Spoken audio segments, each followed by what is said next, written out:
Tony T, yes, Ramon SEO. To the double TV funneling these bookies like 1, 2, 3. They tapping out and we cashing out. It's plain to see. The morning scheme is the A-team, Mr. T.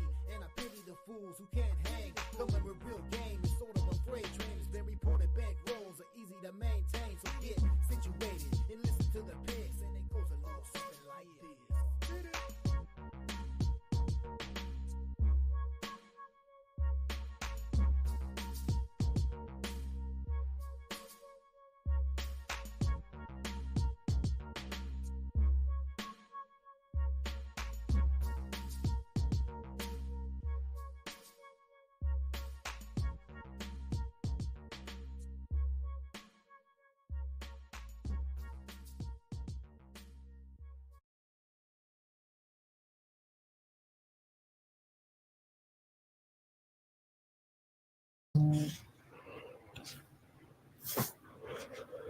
And a pleasant good morning to you from Tony'sPicks.com. This is Ramon Scott. Welcome to the Morning Steam for Monday, January 8th. We settle in for college football national championship game tonight between the Michigan Wolverines and the Washington Huskies. Who do you have in the big game tonight? Two 14-0 teams play tonight in the college football national championship game, the last of its kind.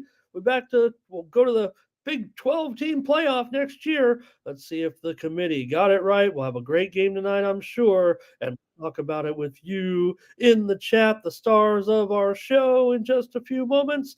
Hey, how'd you do yesterday with the big NFL card and the way things settled out in the NFL? With the playoff picture, everybody, we already know the matchups. We know when they'll play. We know the odds.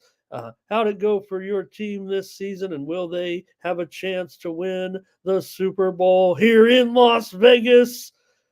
Let me know in the chat, but we'll get your comments anyway on tonight's games. We'll preview not only the football game, but there's also 6 games in the NBA, 4 on the ice, and we'll take a look at maybe a couple of college basketball games. In fact, got a little bit of breaking news here in college basketball. Let's bring it to you. Not a big card today, actually. This isn't some earth-shattering information, but for all the bettors out there, just want to pass along that one game has been postponed today on our college card. That's game number on the added board, 583, 584, if you're going by the last 3 numbers. Southeast Louisiana at Nicholls State. Not earth-shattering, but nonetheless want to give this to you. Just came across within the last half hour or so. Looks like some rough weather down there in Thibodaux, Louisiana, where Nicholls State is. They already said yesterday they had a weather watch, and no game today. They'll play tomorrow. Southeast Louisiana, Nicholls State. Just pencil it in for tomorrow. For all of you that go all the way down the card, you got to go all the way down the card in today's schedule. College basketball, not much to holler about. They probably knew. Don't put the major D1 games up against a national championship football game. You guys ready for it? All right. And a little bit more breaking news. It's super earth-shattering breaking news. Most of you already caught it. We already had one firing last night. Hey, maybe we'll get one here on the air. We'll have a firing from the NFL. It's terrible to talk about people's lives like that. We did see last night Arthur Smith was fired after having a little temper tantrum. When you're going and arguing with the other coach about scoring an extra touchdown on the end, maybe the writing's a little on the wall in your own pursuit of happiness. Yesterday we saw, as it turned out, Dennis Allen of the Saints. The Saints got a late touchdown. It was 41-17. They ran it in. Arthur Smith at the end of the game comes over. You can hear him on the thing cussing at him. Says BS, effing BS. And, Dennis Allen just like trying to shake his hand, end of the game. Turns out it was the Jameis Winston and the Saints that called the audible to score an extra touchdown. It wasn't a play sent in by the coach. So just be careful before you start popping off on somebody, know the whole story. I think they actually said that Smith had to or I don't know if he's actually even apologized. I mean, the guy just got fired last night at midnight, spur of the moment decision, basically uh, by Arthur Blank and the Falcons maybe to go a different direction. Waited till late. We did have one firing already this morning. Retirement home run. Rivera is fired from the Commanders. We knew that one was coming as well, but interesting moves here right now by the Commanders already. We've seen two uh, other moves. Oh, one other tidbit that just came into about 45 minutes, maybe an even hour ago. The Panthers fired their general manager as well, Scott Fitterer. Panthers obviously had their own set of issues this season. Basically, well, kind of like me, they couldn't score. And so they've gone a different direction as far as their GM is concerned. You look at Tepper and basically brings guys on. They can't get it done. He fired, but you got to look at yourself there a little bit. Panthers will try to move forward. So back to the Commanders, though, they've done something here that's going to attract a little bit of attention this morning. They've hired former Golden State Warriors general manager Bob Myers to come in and kind of help. I think he'd probably be best called a consultant at this point. Also, former Vikings general manager Rick Spielman has also come in. The Commanders, they have new ownership, yes. Things were kind of, fell apart there. Hard to fault Rivera with his experience and the health problems that he had, but the Commanders really taking a different approach here, and we'll see what they do moving forward. So just a few tidbits, not to mention the game matchups for next week in the NFL. I think we all saw it, but if you didn't, let's talk about it real quick. Saturday afternoon, it's Cleveland at Houston.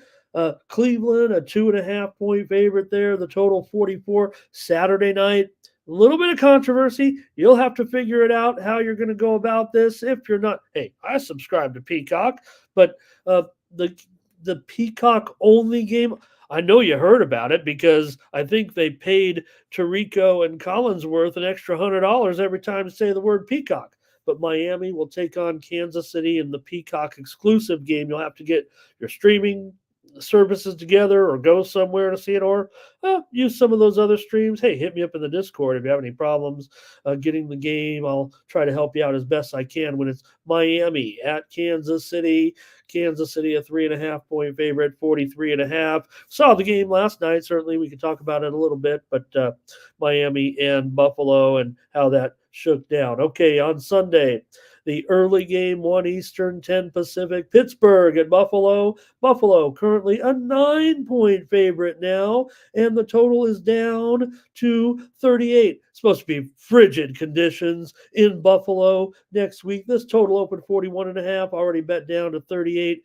Saw the forecast. I want to say it said 14 degrees with maybe it was 23 degrees with a 15% chance of snow or something to that effect. But nonetheless, cold conditions. Also in Kansas City, I mentioned the Saturday game, expected to be cold, probably not Buffalo cold, but Kansas City cold. Nonetheless, and you got the Miami Dolphins going in to play Kansas City and what's expected to be pretty frigid conditions on Saturday night. Okay, continuing with Sunday afternoon game, 4:30 p.m. Eastern, 1:30 Pacific, with the Packers at the Cowboys. And the Cowboys are 7.5 point favorites. I guess the Packers just squeaked in there with their 9-8 record, but they're playing just about as well as anybody, it seems like right now. The Packers, both offensively and defensively, going on to take on the Cowboys, who look convincing in that win over Washington. But nonetheless, the Cowboys, a 7.5 point favorite, and the total 49.5. The late game on Sunday is the Rams and the Lions. You've got Stafford and Goff with their, well, I won't say new teams. It's been a few years now, a couple years certainly, but you do have Stafford and the Rams going to Detroit. Detroit's a 3 point favorite, total 51.5. Expecting points from those two quarterbacks. And the Monday night game. Yep, there's a Monday night game. It's very, very unfair to both these teams. We don't mind, I guess, having a Monday night game, but it is a little bit unfair to the two teams in their following game, no doubt about it. Probably unfair for the teams to play on a Monday night. Just got to say it the way I feel about it. Nonetheless, Eagles are a 2.5 point favorite at the Buccaneers. Total 44. The Eagles are a road favorite, everybody. They're that good. Apparently, that they're a road favorite over the three consecutive division champion Tampa Bay Buccaneers. Wow, congratulations to Tampa Bay on that. All right, let's say hello to a few people. Maybe we'll talk a little bit more about some of the games. We got a light schedule today for sure. I think we're only previewing like 12 games, so 13 games maybe. Let's say hello to some folks here and get started with our show and see how you guys did. Hope you saw me last night on a live betting show. Hey, we had a few winners. They were talking me up a little bit. All I did was handicap the game and look into a little bit, but appreciate those guys so much for having me over there. Let's take a look here. All right, I'm ready. Yeah, here we go. Bring up the banner and start saying hello and see who is here first. It's not a race to get here first. I just like to see who shows up and makes a comment today. It's Thomas Bird. Hello to Thomas today, representing our early risers and getting the doors open for everyone, kind of like Sunday morning at church. Here's Gerardo. Today, hey, we can talk a little bit about the international football action here today, but there's not much going on, unfortunately. We got a little bit of, let's see, I think the feature is an FA Cup game with Man U travel on the road, taking on Wigan. And that's our featured game, it looks like today. There's a Copa game. They got not much going on. Gerardo, probably at work today. We'll get you. Thanks for everything, though, as always. All right. Perky's here today, ready to roll. Perky gonna put me in timeout. Nicholas Handy here today. You guys probably see the icon. I just get good vibes. Blake is here. Thomas Lewis is here as well. Bruce Green today with us. We talk about the NBA card. Doubles is here. Poppy checking in today. And go over to Tony'sPicks.com and see what's going on. Matt D, hello.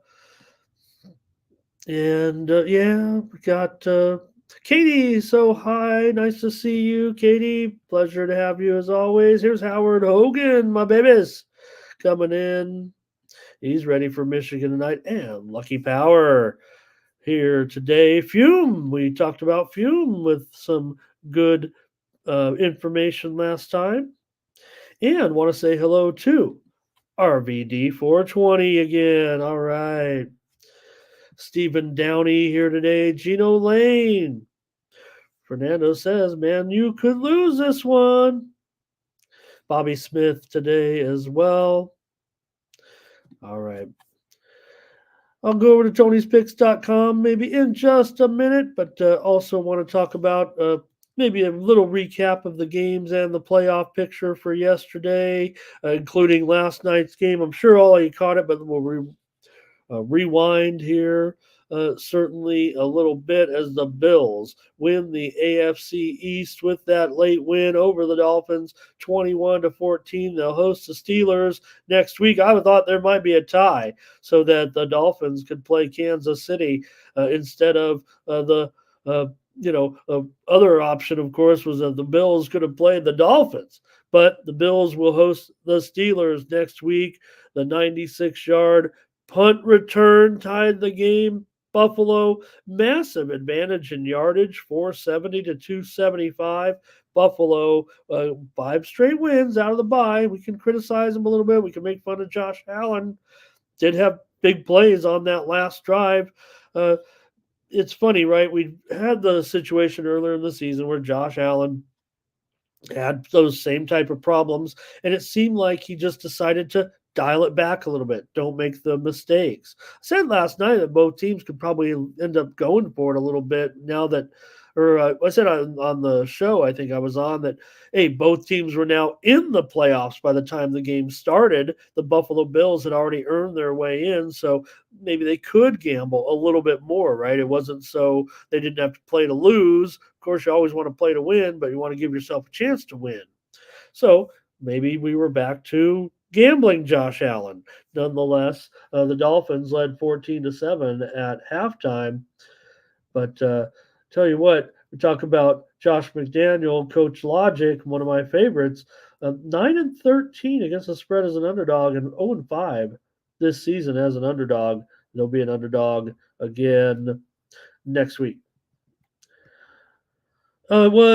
Other one was I mentioned Tampa Bay clinching the NFC South for the third straight season. How about that? The Bucs won 5 of their last 6 games, and they will host the Eagles, as mentioned. Carolina now making changes here. Titans over the Jaguars. The loss knocked Jacksonville out of the playoffs. They lost 5 of their last 6 games, totally fizzled, and they'll have to go back to the drawing board a little bit. You know, if you make the comparison right now to Trevor Lawrence and where he stands in his career, he's Blake Bortles at this point. So there's still some work to be done. Can Lawrence improve? Can this franchise improve? Didn't have Kirk there all season, a top weapon. The receivers really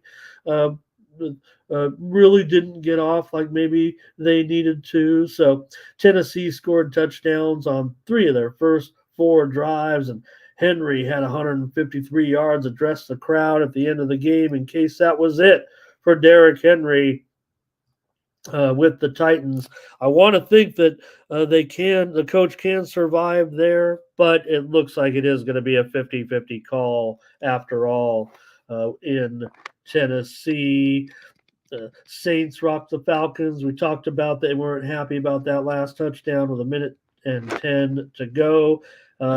Falcons weren't very good in these kind of close games, but the Saints, they were eliminated when Green Bay won. So even though the game was 17-17 at halftime, the Saints kind of maybe got a little comfortable and they could play well and went on to smash them. Carr 4 touchdowns in that one. The Bengals smashed the Browns. They led 24-0 at halftime. We see a team like that favored by 7.5. Man, they went on to crush in that game. And, the Bengals were starting, Browns are starting Driscoll in that game. The Browns will visit Houston next week. They'll be back with Flacco in their Jets and Patriots. Hey, looks like Hoodie could could be around for one more season. I think it's, Kraft said, hey, if you want Bill, you're going to have to compensate us. I have him for one more year, and I owe him $25 million or $15 million, whatever the case may be. Belichick one more year on his contract. Kraft says, I want compensation if you want Belichick right now. So maybe one more year with Bill, possibly, probably, maybe. The Jets ended that 15-game losing streak to New England. It's not necessarily unbelievable. They were basically a toss-up in the game despite that losing streak. New England had 119 yards in the game. And Patriots fall. Lions over the Vikings, 30-20. They were convincing in their win. Amon-Ra St. Brown, or as I like to call him, second team St. Brown, he had 7 passes for 144 yards and a touchdown. The Vikings lost 6 of their last 7 games. And, of course, that win was that 3-0 win or whatever it was. Jefferson, though, he looked good, man. Disappointing. We'll get to see him in the postseason after getting back in the lineup. 12 receptions, 192 yards, and a touchdown. Cowboys crushed the Commanders, as we mentioned. It didn't cost Ron Rivera his job. He was on the way out, but Washington lost 8 in a row and 13 of their last 15 games. Cowboys certainly looked decent, 440 yards on offense, and they crush Rams over the 49ers in a battle of backup quarterbacks. In that one, the 49ers, though, did dominate. The Rams, though, were, a team that really didn't have as much success against the 49ers. And so they get a little bit of confidence with that win, despite the lineups and what they were. 49ers still the number one seed in the NFC, and they have next weekend off. They rested all the impact players, but the Rams will go on to visit Detroit, of course, next week with Stafford. Giants over the Eagles. Brian Daboll, hey, if the Giants don't want him, there'll be plenty of other teams that would take Daboll as their coach. The Giants led the struggling Eagles 24-0 at halftime. The Eagles had 3 turnovers in the first half. They lost 5 of their last 6 games. There's not much the Eagle fans can do at this point. They can't just look at it blindly anymore and think it's all going to get better, because right now, again, they're favored in their game next week at Tampa Bay. Now, I guess it kind of makes sense, given, Tampa Bay probably isn't the better team right now, but they're the champs. They're at home. It's an equalizer for sure, you would think, with a team like the Bucks. Baker's certainly not anything special, but right now the Eagles, and the big question mark with Brown and his injury. So more injuries there. And Jalen Hurts. You saw it. I thought it was an optical illusion. I was flipping out. Jalen Hurts had a smashed middle finger. I mean, I thought it was, was it broken? Was it dislocated? Is it a knuckle dislocation? Whatever it was, he returned to the game. So it had to be a dislocation, but it had to be uncomfortable. And Jalen Hurts on there. All right.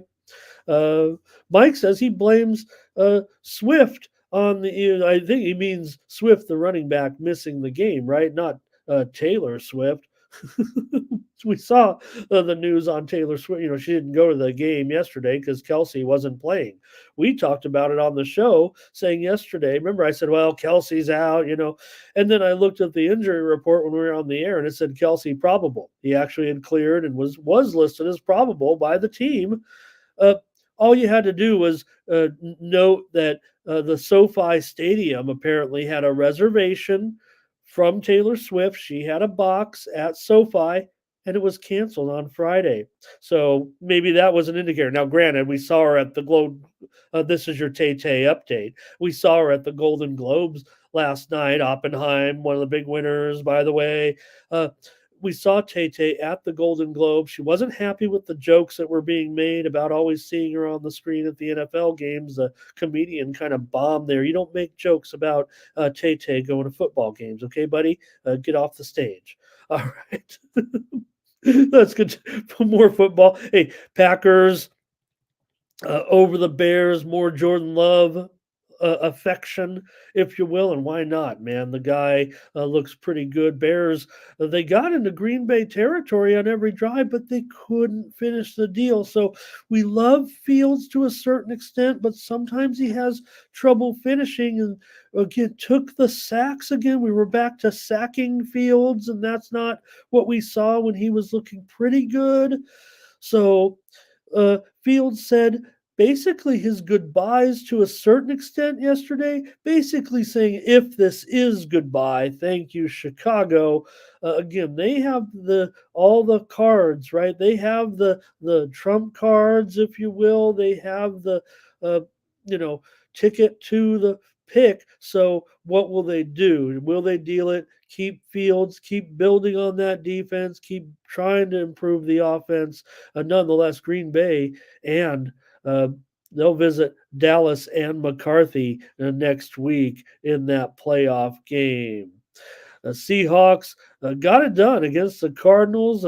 Lockett, the 34-yard touchdown pass with 1:54 left in the game, and the 2-point conversion. He also caught Arizona with Prater missing 2 long field goals. That just doesn't happen. The Cardinals would have won that game with a normal Prater, but Prater pushed both of them to the right from the left hash, and Seattle was already eliminated when Green Bay won its game. But Seattle nonetheless wins. A little bit of controversy after the game. The beat writer said, "Look at the Seahawks. They're celebrating their win with cigars in the locker room." And they did. Seattle won the game and were smoking cigars in the locker room. And it caught the attention of the beat writer, who went on Twitter and said, "Look at these fools. They didn't even make the playoffs." Hey, turned out one of the most popular players on the team had a baby boy. Okay, it just brought the cigars. End of the season, you're with your buddies.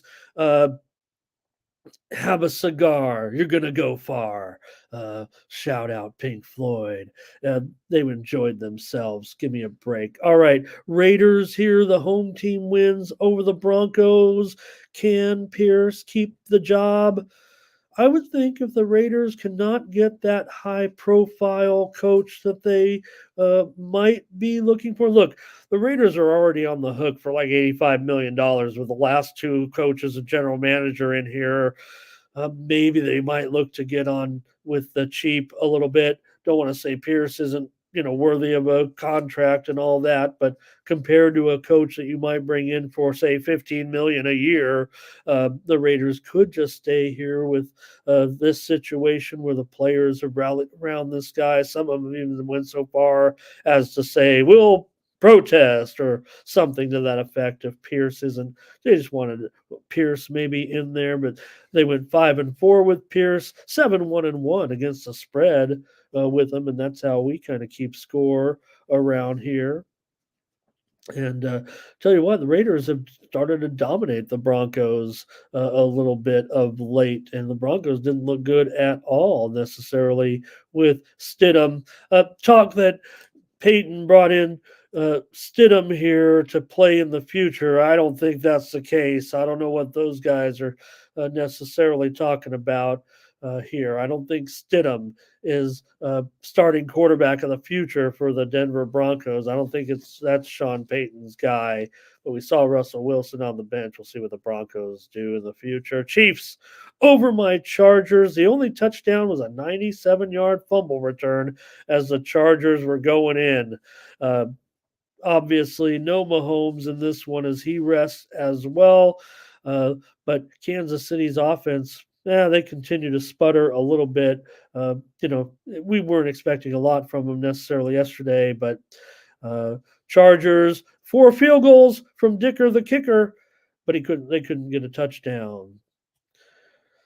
All right, let's go over to Tony'sPicks.com and see who did well over there, and maybe look at a few of your comments on NFL action from yesterday real quick. We'll start our preview of the big game tonight.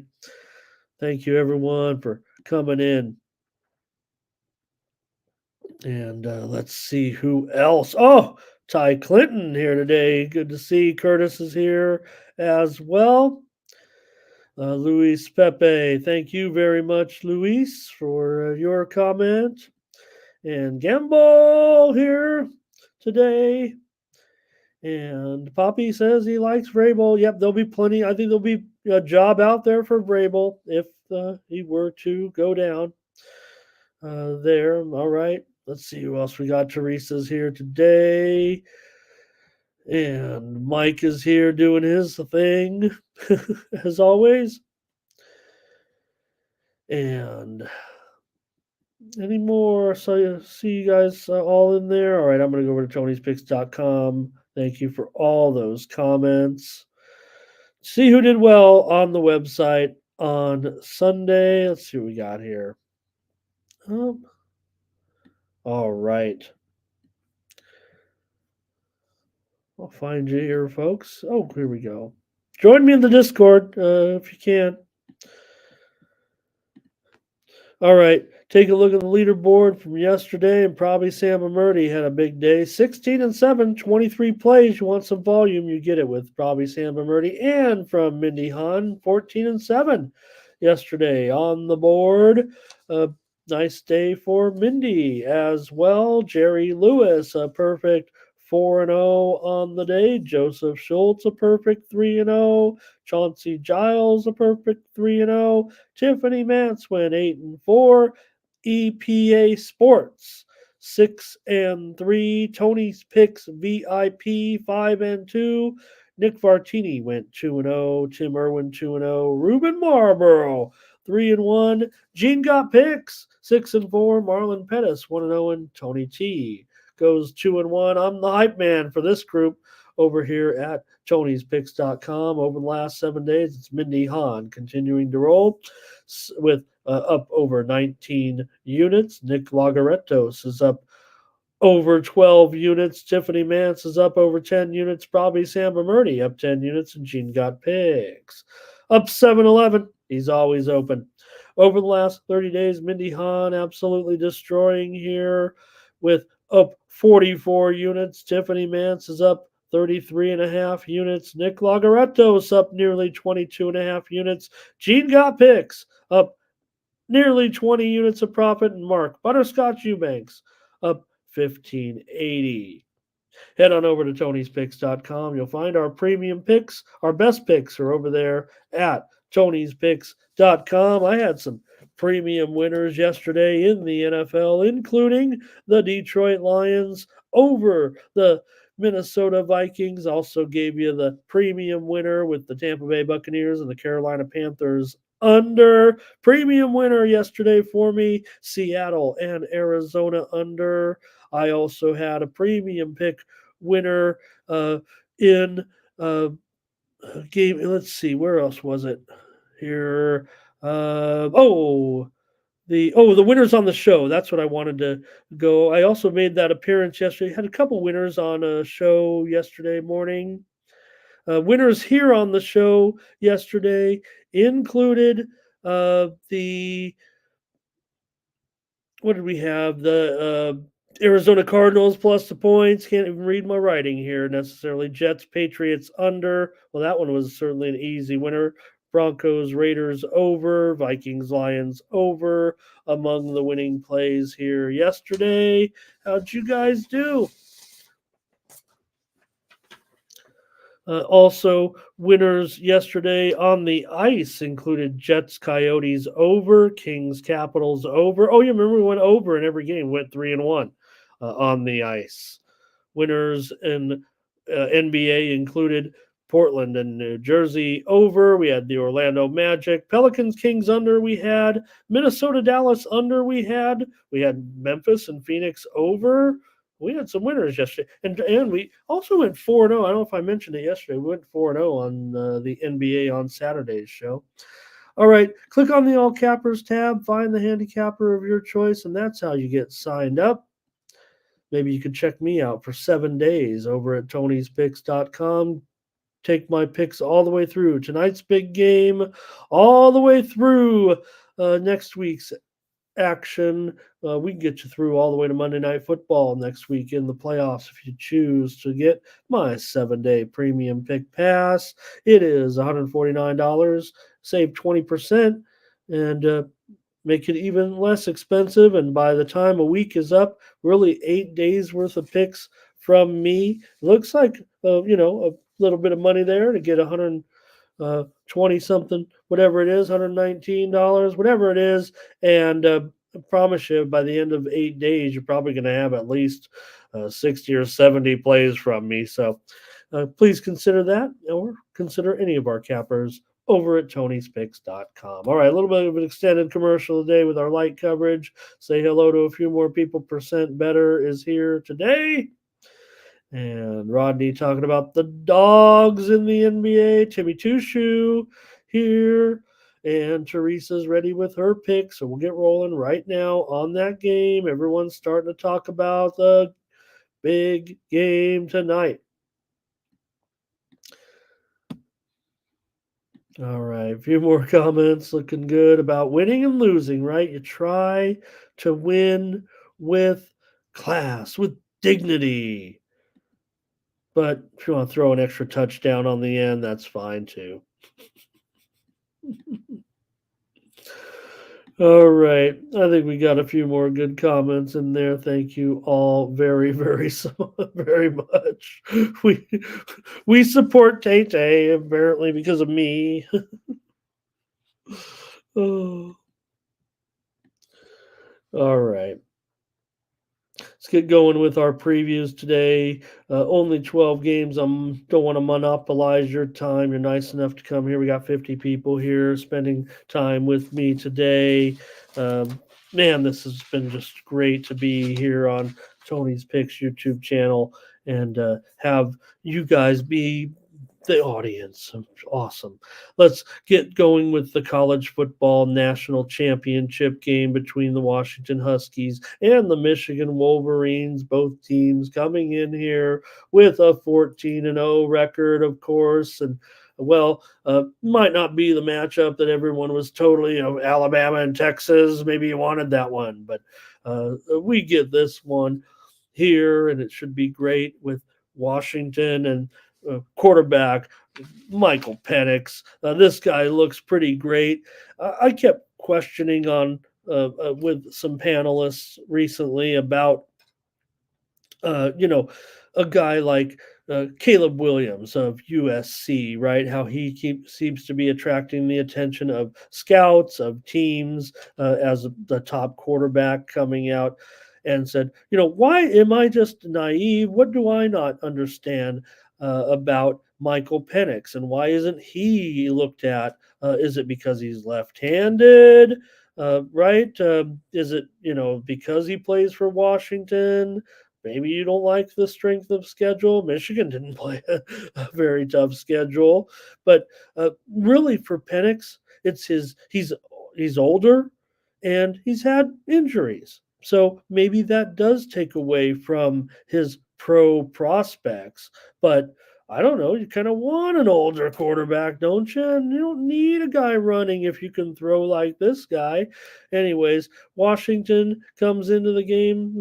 They've looked absolutely terrific. There's no doubt about it. And they've beat up on competition all season long and won the biggest games as well. Washington here, their last 5 games have also been forcing some turnovers. You got a coach that is known to be pretty terrific as an underdog. 4-0 here with Washington for DeBoer.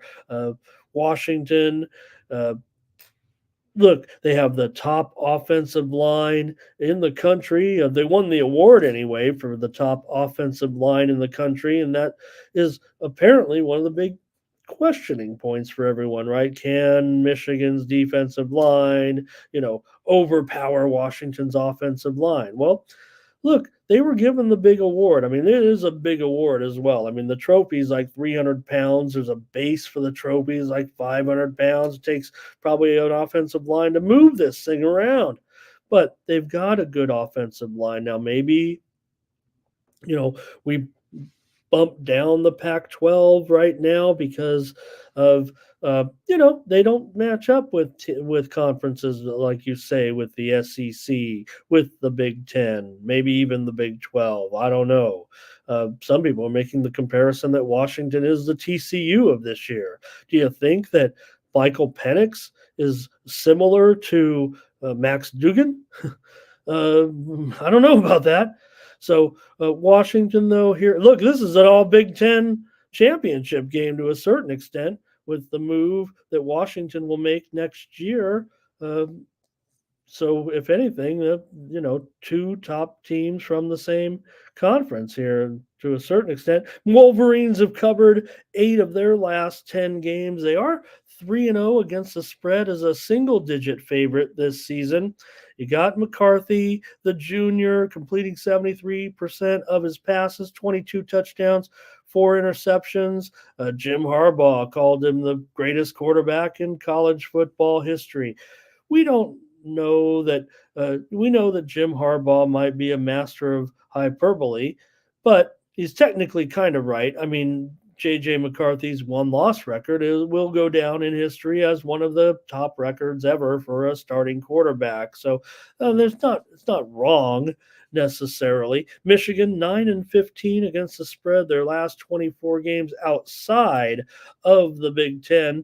Michigan has gone over in 8 of their last 10 games. These 2 teams did meet 2 years ago in Ann Arbor. Michigan won 31-10 as a 6.5 point favorite. The last 4 BCS championship games, it's been the favorite. Win and cover. Let's get some of your comments, and maybe we'll add a few more here in this one. What do you have, you guys? Mike, Mike says they'll have. I didn't go into the fact that Jim Harbaugh and there will be some talk about it, I guess, tonight. But basically, he's had two cheating scandals in one season. We kind of lumped them together, really, but it was really two different scandals.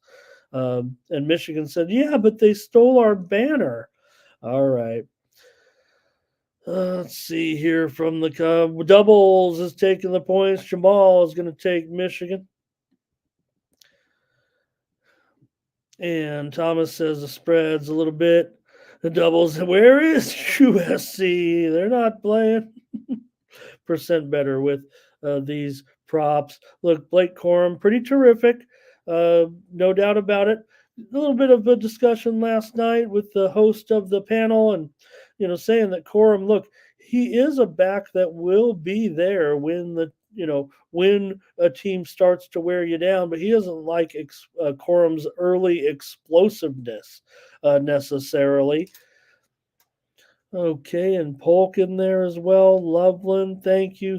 Percent better, nice. Gino, concerned, can Washington go the distance?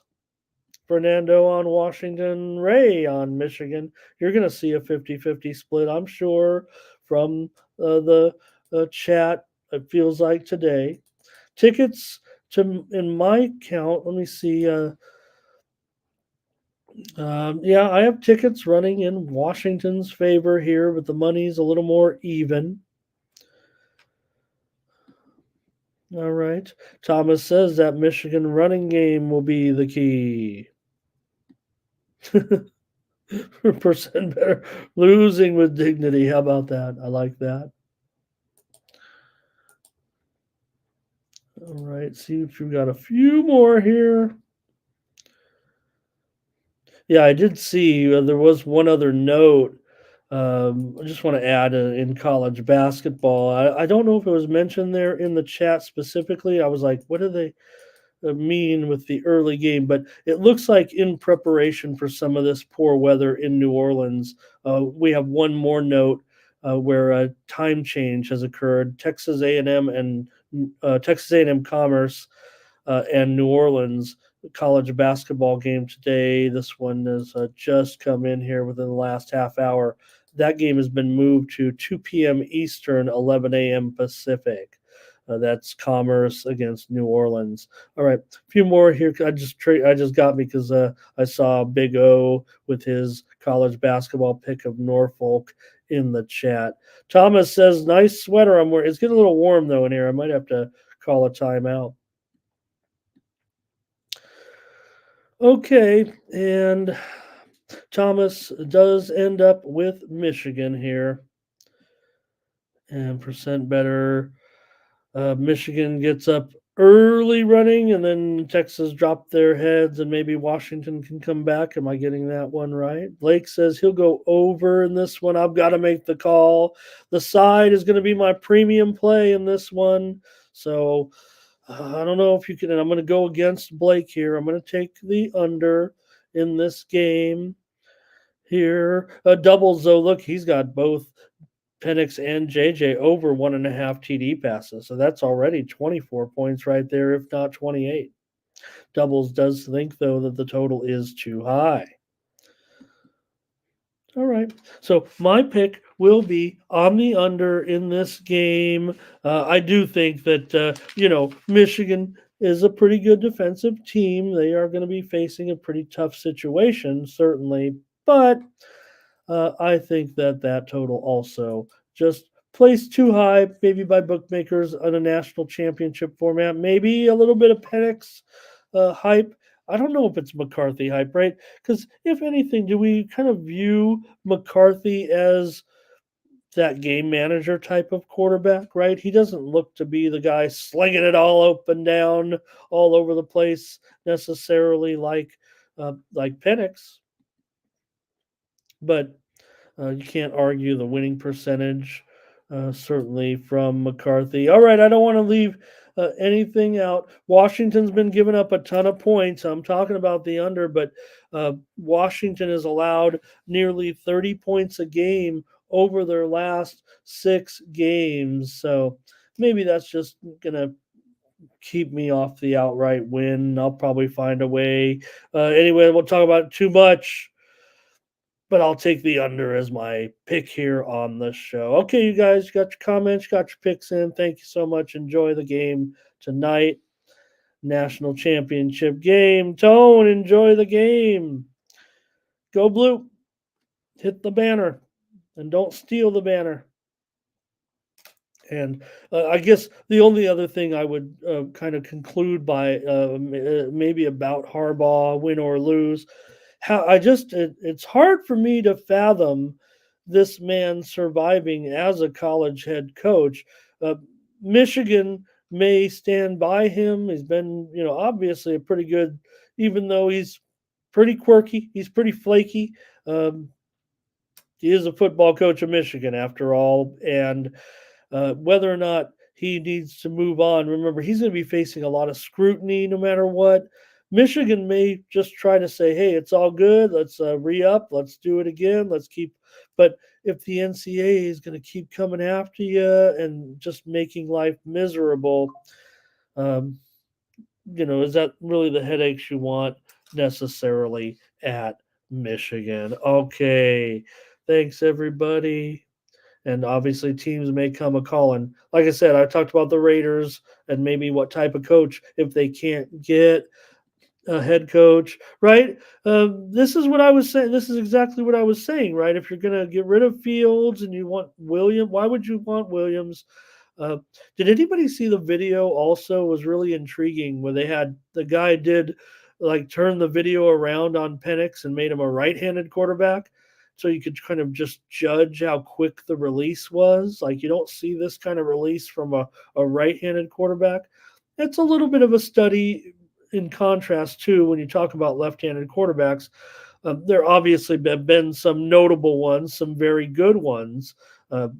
Obviously Steve Young comes to mind, Ken Stabler, Jim Zorn. Who do you have as your favorite left-handed quarterbacks of all time? Michael Vick certainly threw one of the most beautiful balls. You could almost compare kind of the tight spiraling rotation of a Penix to a guy like Michael Vick, not necessarily comparing him in the running. Remember, Penix has had knee injuries and problems. So, all right. Right, Rodney, you're going to have that type of situation. Why would you even want to deal with it? And Harbaugh's got a big check waiting for him, possibly at the next level. Like I said, if the Raiders don't get him, there was also the fact that he could end up with the Chargers. But again, I don't think so because I don't think the Chargers are going to be, upping that they don't pay their coaches. For example, I think they were talking about all the Raiders. Hi, Justin. Great to have you and great to see you on your avatar there. It's awesome to be hanging out with you here. Usually, Justin and I hanging out in the chat rooms. I kind of came from the chat rooms. I think that's why I'm not saying I'm a real popular host, but I feel like I've kind of came from the chat rooms a little bit. So I think when the chat sees me, they're like, that's our guy. Gamble says invest in Dogecoin. I'm right now in my hottest crypto play, Gamble. I've kind of moved on from Avalanche. Obviously, I got out of there before that nearly $10 drop, but I've gone to Bitcoin Cash a little bit here of late. Seems kind of stable. I'm sure the Bitcoin, the Bitty's going to be, or all the cryptos might be ready to roll here a little bit. The markets look like they're open higher today. The Dow's down, but the Nasdaq's up. So it depends on what you're up to, what you're into. We don't want to talk about that though. We're just looking for a few more comments. here. Oh, yeah, that doesn't seem possible, but it would be. Oh man, that would be interesting. Okay, so great to have you, Justin. Yeah, no, Elway was right-handed, you guys. Certainly. Yeah. Perky, I think we just got one. We just got that one. Okay, so that's it for the national championship game. Enjoy. Let me get the other sports out here. I have more. I'm throwing away a bunch of notes on the game, but we don't need to. You guys will enjoy it. I'll enjoy it. Okay. Let's get ready to roll here. Go to the NBA and take a look at this card. 6 games. In the NBA tonight, we'll start with the Bulls and the Hornets in this one. And yeah, for the Hornets, can they kind of start to get things moving in the right direction here a little bit with the Bulls coming in a 6-point favorite? Look at this total, 216. I will say this. Not every total has moved higher at this point on this NBA card today, but if you the widely reported the line service, I always say hopefully you guys come here for this kind of content. I mean, I pay for the line services as part of my routine. That's what I like to do. The uh, main line service that many people follow has already sent out Steam over on every game. And now they all haven't moved necessarily over from their opening numbers, but they've certainly moved higher from a lower number. So, for example, this game, the Bulls and the Hornets, which sits at 216, it was as high as 217 and a half, but it also did get, let me have it here. I just want to make sure I get the numbers right. It was as low as 215. PointsBet had it at 215 in the middle of the night here with about 5 or 6 hours ago, originally moving lower. So every game on the board really has seen pressure, movement, steam to the over. One game we'll talk about in a moment has really gone considerably down, but yet the major steam once the market's open still pressured the game back up to the over. So that's just a little bit of a note here. But let me continue on here with the Bulls and the Hornets. We'll talk maybe a minute or two extra on all the games today. Charlotte is 4-1 in their last 5 games at home against the spread. So watch out. Charlotte's been getting points a lot and definitely covering. Chicago has gone under in 5 straight games, and the total has gone under in 5 straight games in this series between Chicago and Charlotte. Obviously, Chicago comes in with twice as many wins straight up as the Bulls this season, but Chicago on the road, they haven't been a great cover, just 7-9 against the spread overall. Hornets are 13-19-1 overall against the spread. These two teams have been going under big time of late. I already mentioned Chicago going under in 5 straight. They've also gone under in 9 of their last 10. Charlotte's gone under in 7 of their last 10 games. These two teams, of course, just met a few nights ago, and they've already met twice this season, both times in Chicago. Both games won by the Bulls. Both times the Bulls covered. In fact, the Bulls have won and covered 4 straight in this series dating back to last season. All right. What do you guys have here with the Bulls and the Hornets? All right. Let's see anything. All right. Rick's a lefty. Ray says he likes the over here in this one. Talked about that steam a little bit. I don't even think I can get it up to 216 or 217 at this point, but I'm probably going to, well, let's see. Let's get a few more. Any more comments? Thank you, Justin. Appreciate you very much. Poppy like Liner. Okay. Yeah, maybe not a lot from you guys here. Oh, Russell. Hey, Russell. Hello, Russell. Nice to have you. I don't know if I've seen you comment here before, but pretty cool. All right, Perky. I'm not seeing this schedule that you are. Maybe non betting games. But no, I don't know. I don't know if I'm seeing the schedule the way Perky is here. Here, I've got a lot of 4:30 Pacific starts. All right. Got staying away from this game. Russell says, "What? Get to it, Ramon. I'm here. I'm here to see the picks. And what are you gonna do? Get on with it. All right, all right. I'll make the pick here in this one, and I'm gonna take the Bulls on the road. Give me the Bulls here, -6 today against Charlotte. I'll take them on the road. Lay 6." All right. Fernando says he'll find a way with the Hornets. And Curtis is on the Bulls. I was probably, I don't know, I've seen some. Thank you, Russell. All right, let's move on. Okay, so this one is more interesting, obviously, because it's a really good game here. But this one has seen some interesting movement with the total because it was opening as low as 243 and a half, but some books I show Bet Online opened it at 248 and Bovada opened at 244 and a half. It's currently at 243 and a half.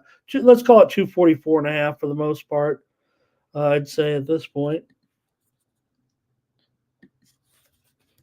And the Celtics are down to a 3.5 point favorite. And we saw, of course, that these two teams, again, this season we're seeing the teams play each other in more proximate time frames, kind of saving the travel here a little bit. The Celtics and these two teams just met here in Indianapolis 2 nights ago. Pacers won that one, 118 to 101 as a 7-point favorite. It went well under the 250 points in that one.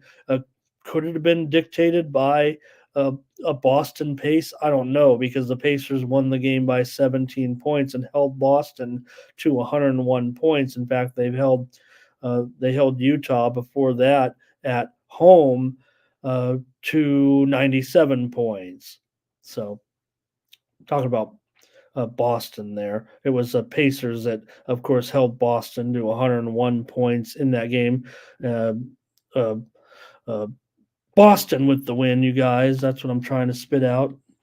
Kind of messed it up there. Let me just go to the chat and get your comments because I remember the game, certainly. And let's see. Oh, maybe I could read a few spots here as well. I want to get a few notes out on the game before I get to you guys there. But Boston obviously coming in pretty hot right now. That only loss in the last 9 games was to Oklahoma City. Then they came back and beat Boston. They came back and beat the Pacers a couple of nights ago. As I said, they were a 7-point favorite in that one, by the way. Here, Justin says, "Give me the over in this one." Yeah, I mean, again, we've talked about it at length. Justin, of course, with the Pacers right now, 23-12-1 to the over. Boston's 10-8 to the over on the road. The Pacers have played a few unders, certainly of late. They've kind of calmed it down a little bit. Raise on the Pacers plus the points here. And Gino says, "What would Chad do? What would Chad do in this one?" We missed him here for a few days, 3 days without Chad Challenge. And what's going on? Is it canceled? All right. Boston and over here. Here's Russell says, "Give me Boston and under." And let's see. Ray here, Pacers team total under. And is that Pacers game time decision? Is that an injury update, Fernando? Mike's on the Celtics. And let's see here. All right. I think we've got the comments from you, certainly. All right. They all leave me in the end, you guys. Don't worry. They give up on old Ramon. All right, let's take a look. I've got a call here, certainly, in the game between the uh, Celtics and the Pacers. Can the Pacers turn it around here and win this one? I've got the under as my play today in this game. Even with that steam going over, we saw how drastic the score was, just 219 points in the last one. Coming back 2 nights later, I'll expect another lower scoring game at least between these two teams. Give me the under here in this one. Maybe it'll even go back up. There was some steam that came in, like I said, the widely reported steam did come in on the over as well. All right. See what you have any more here. All right. Think we found a burner account here, you guys. What do you guys think? All right, here. No more picks here for you guys. Yeah, right. Okay, here we go. Let's take a look at the next one up with the Thunder taking on the Wizards. And this one, the Thunder, an 11-point favorite here on the road. Let's call it 11.5 now. Here, maybe the Thunder taking even a little more action today, and the total 246.5. So, even though I've talked about the pressure to the over on some of these games, here's another one where it has gone under. Just reporting what the line services have said regarding the games. But here in this one with there we go, Thunder and the Wizards. The Thunder have covered 6 of the last 7 meetings between these two teams, although Washington has won 13 out of the last 19 meetings when playing at home. That is a large time frame sample size, however. Here, total has gone over in 4 of the last 5 meetings between these two over the last couple of years. The Thunder come in with a 2-game losing streak, losses on the road to Atlanta, to Brooklyn. They didn't cover the spread in either of those games. Did the Thunder? Whoa, not covering spreads as an underdog on the road. Could the Thunder be broken? Probably not. They are 23-11 so far this season. The Wizards, of course, dismal at 6-29. They've lost 4 straight, lost 3 straight against the spread. Losses to the Knicks by 16 as a 9.5-point dog, and back-to-back losses at Cleveland, getting 9 and 10 points. They lost those games convincingly as well. They did cover against Atlanta at home as a dog, but Oklahoma City 9-5-1 against the spread on the road, including 14-6 against the spread as a favorite this season. Washington just 5-10 against the spread at home. Get some of your comments in here on the game between Thunder and Washington, double digits here. In fact, I say 10.5. It's 11.5 pretty much everywhere you look right now. So that's at least that's a lot of points, man. Even if these guys are pretty bad, there's not much of an injury report here for the Wizards. Wright is questionable. Shamet is questionable. Total here now 246. So up to 11.5 and 246. Wow. The Thunder, like I said, they've just failed 2 straight games on the road as a big in that role. We love to take the Thunder as a road dog, but never that comfortable necessarily with them as a road favorite, right? So give me the under here in this one with the Thunder and the Wizards. Looks like I'm fading this general steam here. Let's skip the comments here to you guys. Well, Blake says he will go under as well in this one. All right. So there's Chad joining us in the chat. Great to have you today. Appreciate it. And here's Fernando on the under. Ray will lay the points today. And Rodney not too impressed by the card here today. Russell says take Washington plus 11.5 points. It does seem like, I mean, we're not playing I don't know, the Celtics or the Sixers here or something, right? I mean, the Thunder are a great team. Don't get me wrong. I mean, we'd be uh, not going to look a gift horse in the mouth, right? With these Thunder, we know we've always been relying on them. Percent better on the under here. All right. So give me the under. I'll take another under here. All right. Next up, Rockets and the Heat. Nice game here with the Heat at home. Favored by 4 points. The total 219.5. This is another one where the total maybe was a little bit higher, but the uh, line service reported the move to the under. Let's update it here though. 220 and now 219.5. There we go. With the Rockets and the Heat. All right. In this one, you got the Miami coming in. They've won the last 5 meetings here they've won the last 5 meetings overall against the Rockets. These teams meet just twice a year. Certainly, Miami's also won the last 5 meetings in Miami. Total has gone over in 4 of Houston's last 6 games. However, the total has gone under in 4 of the last 5 meetings here between these two in Miami. That goes back, obviously, just 1 game a year, but you can consider that. Houston, of course, one of the best spread teams around, 20-12 against the spread this season. However, just 6-1 against the spread on the road, and as an underdog, 12-10 against the spread. However, Miami at home, this isn't usually where you want to be involved with Miami. They're 5-10 against the spread at home this season.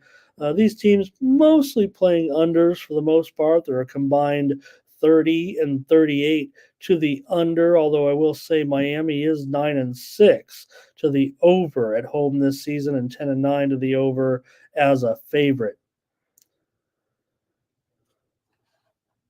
See if you guys have you guys talk about a crummy card today. I would imagine this might be. No, Boston, Indiana is the best game. Who am I kidding? All right. For me in this one, I'm going to take the Rockets here, of course, on the road. I don't want to lay the points with the Heat. Rockets are going to be my play here in this one. Take those points on the road. And what do we got here? We've got Mike going over in this one. And Fernando's on the Heat. And Chad says he likes to fade Miami at home against quality opponents. If I'm getting that one right. Thomas Lewis with a prop says go with Hero over his points total today. Maybe I have time to call up the matchups here a little bit. All right. Oh, here's one more from Ray Otachi. He says he's got the Rockets and a 5 in his back pocket. All right. And I'll take the Rockets here in this one against the Heat as my play. All right. So look up here, Tyler Hero, see what I say for Tyler Hero. Oh, I got him in I don't know if I'd play it over. I'm not going to go against it, certainly. But we've seen, with Butler out, some other players step up, including, obviously, Jaquez. That's been the big story, I think, of late would be the play of Jaime Jaquez in replacement of Jimmy Butler. He's been just pretty good, certainly. 10 points against Phoenix last time out, 16 against the Lakers, 15 against the Clippers, and been getting a lot of attention here. I'd say my favorite players in this game are probably going to be, I'm sure it's going to be Jalen Green for the Rockets. Probably is my favorite player to look to the props. All right. And Fernando says, go over. I too am a Rockets man. So Chad and I have that in common. The reason I like a Rockets fan, I like the Rockets, is because they were the San Diego Rockets. Not for very long, but they were. Doesn't make sense, right? The San Diego Rockets and Houston is known for the, being, kind of space town, right? Okay, Rockets are my play. Let's move on. Jazz and the Bucks. Get a look at the Bucks here tonight. Uh, in this one, and Utah, they've been a money making proposition. We've been on them. We made some mistakes with Utah. Our timing was a little bit off, but I think we've been rewarded of late, backing Utah a lot during this run here. They've covered 5 of their last 6 games on the road right now. Milwaukee has won 15 of their last 17 games at home, but they are just 7-12 against the spread at home this season, including just 3-7 against the spread in their last 10 games. Milwaukee has gone under in 4 of their last 5 games. Utah has gone under in 5 of their last 6 games. Milwaukee has gone over in 12 of their 19 home games, but uh, Utah as an underdog, 15, and well, they're kind of they're over under propositions kind of break even, but like I said, under in 5 of 6 of late. Utah coming off the win against Philadelphia. Remember, 120-109 a couple of nights ago. They did lose to Boston the night before that, but they were on a little bit of a winning streak. They've been covering some games here. Certainly, it's been a real positive for Milwaukee. They've actually lost 3 of their last 4 games right now, one of their toughest stretches, certainly so far this season. Of course, they lost those back-to-back games to the Indiana Pacers. Came back and edged the Spurs. They didn't cover the spread. That was on the road, remember. And then they lost at Houston as a 7-point favorite. So they return here now in a little bit of a funk. And Utah is playing so competitively, and quite frankly, I think they are overlooked by bettors, and maybe that's why, um, they might get the money also in some games where they get a backdoor a little bit. So, all right, for me in this one, I'm going to take the Utah Jazz. Of course, we're going to keep rolling with the Jazz here and try to keep cashing at this point against the Milwaukee team. To me, quite frankly, yes, they have uh, covered some games laying big digits, but I don't know here. They just played, for example, like I said, the Spurs on the road laying 11. Now, that was the road, but they didn't get the money. Remember, that was the game when San Antonio tied the game late at 121. All right, what do you guys got here? Bucks a complete mess, says Fume. Chino likes the over. Thomas says Giannis to do it all. He'll win the game by himself. He'll take the tickets, sell the popcorn, and wash the team's uniforms. I always love to say that one. I don't know if anybody knows. I like to interview the student athletes from my home area. For years, I've done it just to, kind of get them introduced to the media, a little bit of educational process, and I cover prep sports. And I always like to say that, when one guy does it all, and that makes them feel, some kid, you guys have heard that line a million times, but when you got a 15, you're interviewing a 15-year-old and you're say right to his face, oh, this young man did it all. He had 23 points. He had 10 rebounds. He had 8 assists. He collected the tickets, sold the popcorn, and turned out the lights. And they get a big grin on their face. Fernando on Utah here. And Thomas will try Utah as well. Okay, percent better, always bringing the heat with the numbers. Thank you, percent better. Ron says this game may go over. All right, Rick says, am I on the Jazz again? You bet. We're taking them. Chad, definitely the Jazz. He's got those jazz hands. He's taking a jazz bath. All right. And Mike is still wondering what happened to his crypto with FTX. He's hanging out with Sam. He's hanging out with Sam.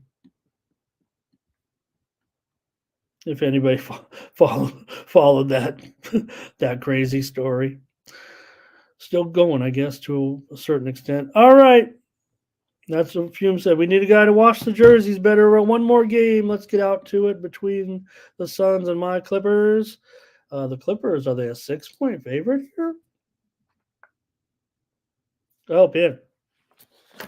They're up to a 6.5-point favorite. To me, that sounds like maybe Kevin Durant's going to need another day off.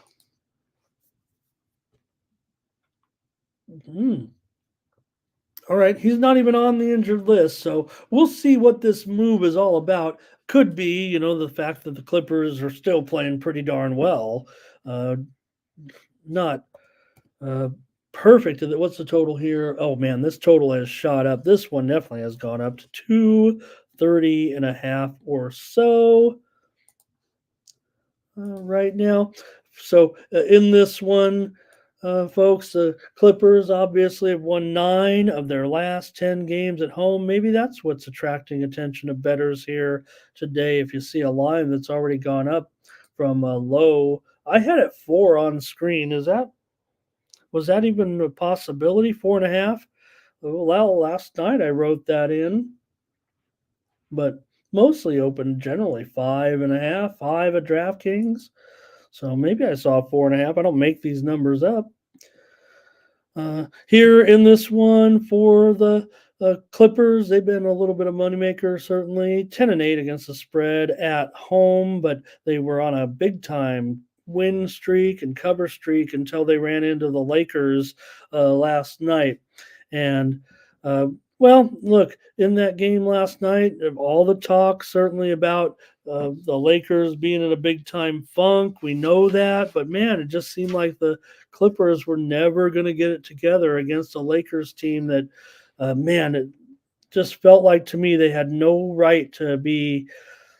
I don't say it like that, no right. I'm talking about the Lakers were looking dead, right, heading into the game because of all the controversy right now. And then they found a way to win against a tough Clippers team last night. Phoenix comes in. They played last night as well against the Memphis Grizzlies. Memphis ended up winning that game 121-115 as an 8.5-point favorite in Phoenix. We gave you the over in that game and went well over the total in this one, but I didn't see that one coming.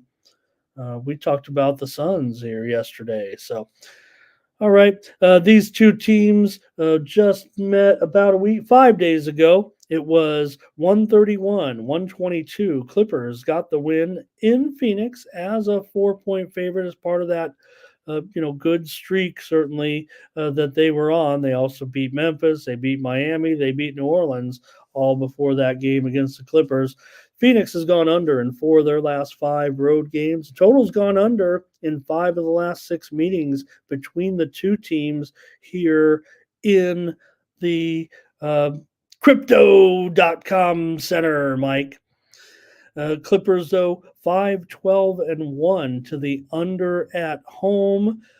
Suns 6-8 to the under on the road. Also 4-6 to the under as an underdog. You guys get your chance now here. Percent Better says he likes the under. Chad says yesterday was a day of comedy in the NHL, in the NBA. And Fume says, yep, Clippers on the back-to-back after taking it last night. That's, I guess, maybe, you know what, shame on me, shame on us, shame on me. I won't say it like that, but certainly maybe the Lakers are still going to be that team to bring it just when I don't want to say LeBron is a drama queen. but you guys can say it and I'll agree. How's that? Here's Ray taking the under. Thomas says take the Suns. Oh, thank you, percent better. I wasn't crazy. Or was I? Yeah. No, Thomas, I was just looking at the line, and of course we know Durant, has been uh, missed a few games here and there. When I saw the line, see a line move, point and a half or overnight, I just think immediately go to the injured list. The star's out, but not necessarily.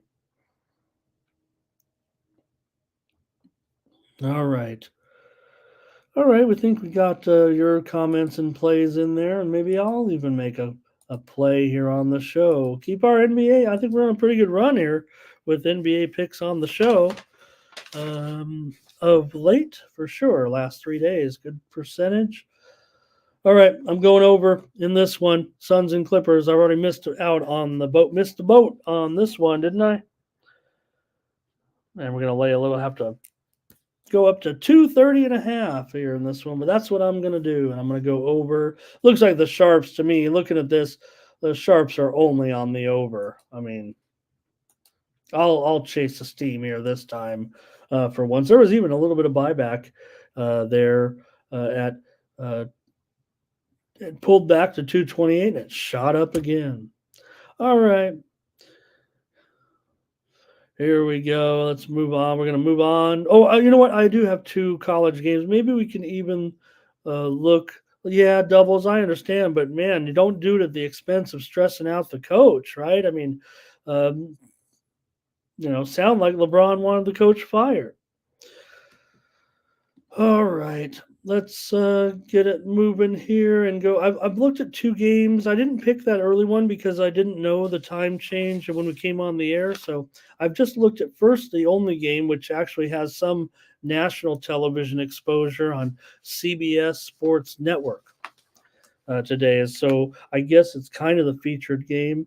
I would imagine that there was some correlation between most of the teams not playing, didn't have Division One football programs anyway, and the national championship game. But Monday's always a pretty light night these days. It used to be Monday was a big night.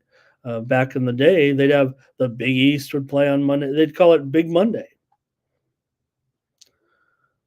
Anybody remember Big Monday? Okay, I'm ready to go. I think here, stalling a little bit to change my notes over. Monmouth, the Monmouth Hawks. They've won 5 straight home games, including 4-1 against the spread in those last 5 home games here for the Hawks.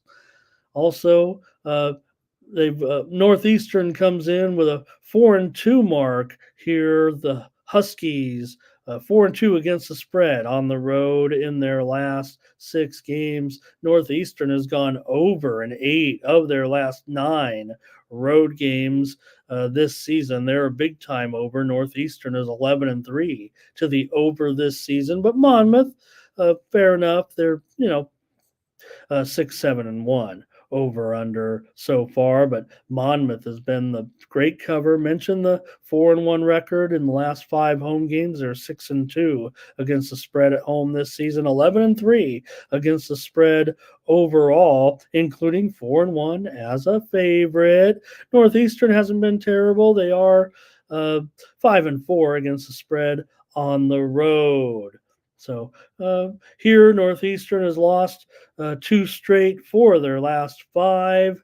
They're coming off of a loss to Stony Brook, 62-53 is a 5.5-point dog. They also lost at Rhode Island, 81-72 is a 2.5-point dog. Their win in this stretch over the last few games was against Central Connecticut, 79-74 on the road. They covered a 4.5-point spread by just a 0.5 point. For Monmouth, mentioned that home winning streak. They did lose on the road, but they played good teams. Monmouth lost at Oklahoma, 72-56. But you know what? They got the money with ease. They were getting 22 points. They played Seton Hall on the road. They lost by 9. They got the money Pretty much with ease. They were getting 14.5. So Monmouth against good teams cover spreads. Not to equate it here because this is a more equal matchup, but you just look for teams that do cover spreads. It kind of makes it that much easier. It feels like to me. So, but still going to be kind of tough to. Um, there is a little bit of a class difference, I think, between the two teams. Maybe that's why the game is so closely rated here. But heavy action on the under in this game, and that's probably just where I'll go at this point. Yeah, I know I'm selling Northeastern as that big over team, but Monmouth is at home right now. This one was as high. Let me check what the line is here currently 2.5 and 139. So I'm not getting the best price here, even though I talked about the overs. Obviously, someone's pushing this line lower here today, and I'll kind of tail it. And I'll take the under. It's been all sharp, as a market handicapper. I'm seeing sharps continuing. There's been sharp moves to the under or outweighing the over moves by about 5 or 6 to 1 at this point. Every time it ticks down just a little bit here, 5 cents, 10 cents, it'll move down, 15 cents. Maybe it'll move back up and then it keeps moving down. It keeps going lower here. Pressure to the under all the way to 139. I've got the under. Widely reported steam did come in on Northwestern State here. Let me see what the line was when the Sharps kind of bought the big number up here this morning. It was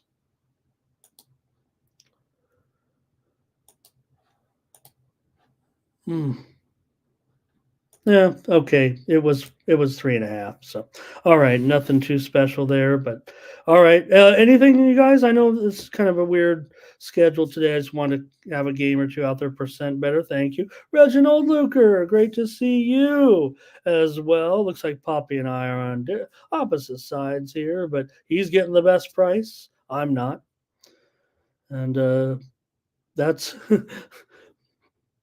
That's not always the case, right, brother? I sometimes get the best price, but the most interesting sports gambler in the world, uh, he, the most interesting sports gambler in the world, he always gets the best of the line, even when he doesn't. All right, I just made that up. Okay, Doubles says, give me the thoughts on the first game if you can. All right. We're talking about the time change game, right, between Commerce and New Orleans. Let me see. I have my numbers here. Look, I think you guys can hold me to the fire a little bit on these. I want to say I have not done as well on the request games as I would like. Let's see here. Commerce and New Orleans. Do I have something here that yeah, okay. I am on Commerce. I am on Commerce plus the 3. Is it 3 right now? It is 3.5. 3.5 and 145. And I will take Commerce against New Orleans here. Maybe we could throw. Oops.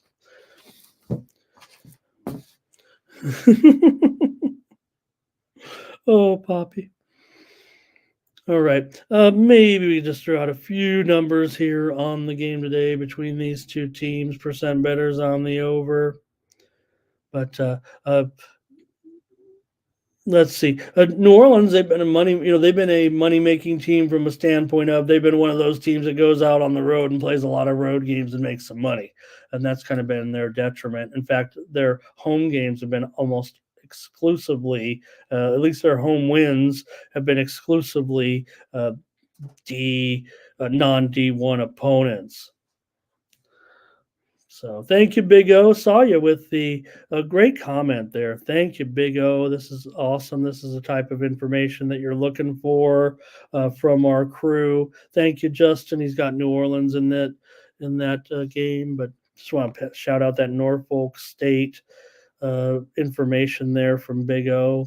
Maybe I could even look and see if I agree. We're here on a Monday with not a lot of not a lot of games. So, but New Orleans did finally play somebody at home. They lost to Southeastern Louisiana, which that's not anything special. I mean, um, probably should win that game, the conference opener there. But Perky said, you look at the strength of schedule, right? Yeah, and you look at what Commerce teams they played. They played those tough teams at the beginning of the season. They opened the season with A&M, with Tech, and I'm not talking about A&M and Tech.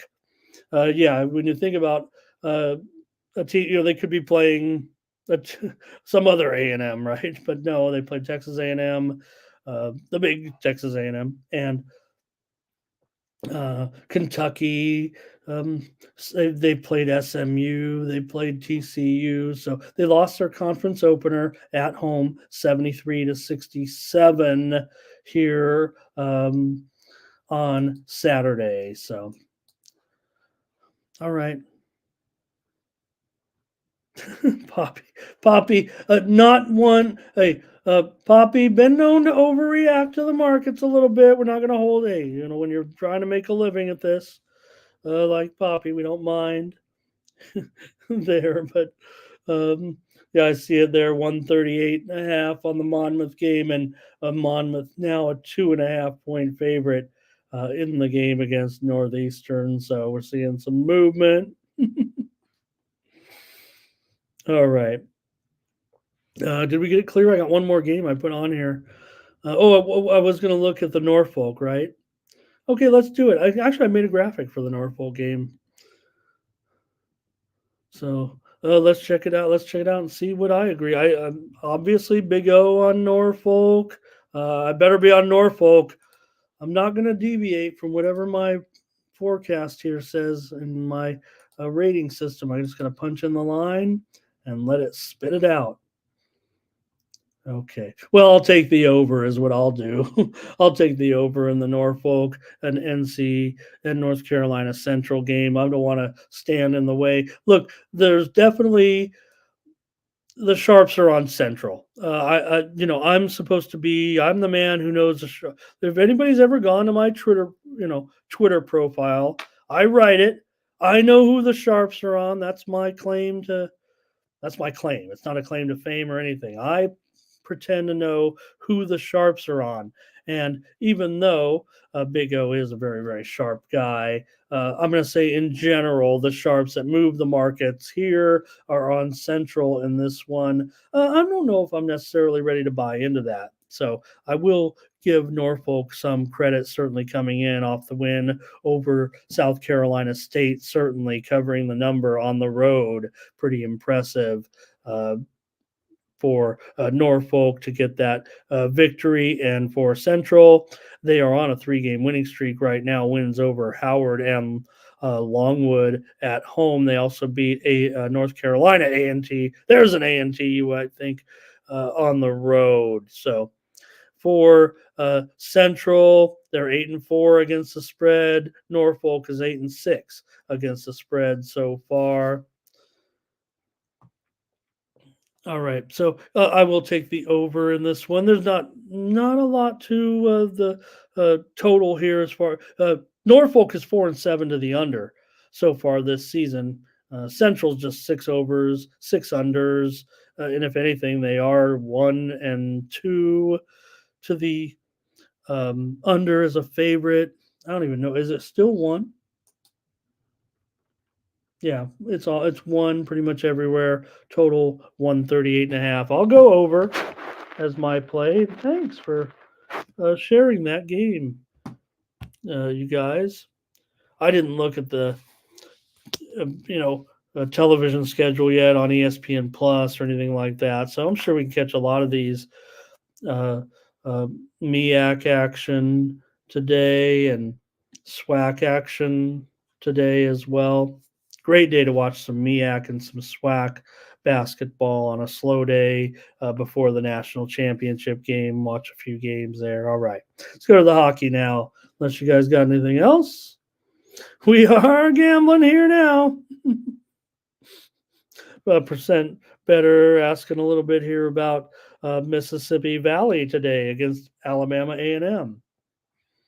I'm tempted to look at one more. I need winners, you guys. You can help me out too. But Mississippi Valley, a home dog against Alabama A&M. The biggest influence in my life was from a teacher who was a graduate of Alabama A&M. As a sports fan, who had an English teacher who was a football player at Alabama A&M, a very imposing man who taught English to a kid who loves sports and writing. Shout out Bernie Cooper. Get choked up thinking about my favorite English teacher from junior high and the huge influence that he had on me. Kind of someone who was looking to do sports and maybe wasn't the most athletic. And Bernie Cooper sent me on my way. And here I am today. Hope you're out there, Bernie. All right. A&M and Mississippi Valley State, I'm going to be on the under in that game I would think for sure. I know there's some more pressure coming back on the over of late, but give me the under in A&M and Mississippi Valley State. We got to move on to the hockey. I could give you a few numbers possibly as to my reasoning here. And hey, you know what? The one thing I will say about the Alabama A&M and Mississippi Valley State game, that it has a lot in common with me.